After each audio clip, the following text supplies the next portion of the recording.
ఈ పాలన ప్రశ్నించేటువంటి హక్కు లేదా?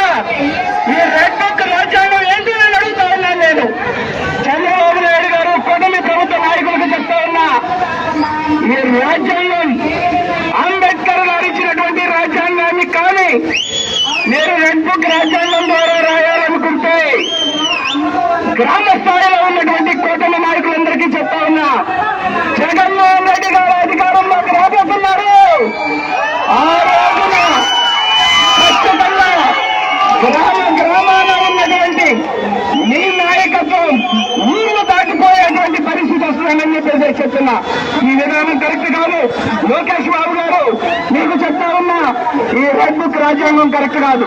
కలెక్టర్ గారి దగ్గరికి, అధికారుల దగ్గరికి మమ్మల్ని పంపించకుండా రోడ్డు మీద ఆపేసి మీ రకంగా కూర్చోబెట్టి మీరు మాట్లాడుతున్నారంటే, పోలీసు వారిని అడ్డం పెట్టేసి మీరు చేస్తామన్నారంటే, ఈ యొక్క కార్యక్రమాన్ని మమ్మల్ని కలెక్టర్ గారి దగ్గరకు పంపించేదాకా మేము ఖచ్చితంగా ఇక్కడ ఉద్యోగం చేస్తామని చెప్పేసి చెప్తా ఉన్నా. ఏంటి కిలోమీటర్ అవుతుంది, కిలోమీటర్ అవుతున్న కూర్చున్నారంటే ఎందుకు పంపించడం చెప్పేసి అడుగుతా ఉన్నా. కోడి పందాలకు దగ్గరుండి, బ్యాకార్లకు దగ్గరుండి ఆడించేటువంటి పోలీస్ అధికారులు, కొంతమంది పోలీస్ అధికారులు అడుగుతా ఉన్నా, వాళ్ళు పర్మిషన్ ఇచ్చేదండి. నిరసన మనది, గొంతుక మనది, విద్యార్థుల గొంతుక మనది, యువత గొంతుక మనది, నిరుద్యోగుల గొంతుక మనది.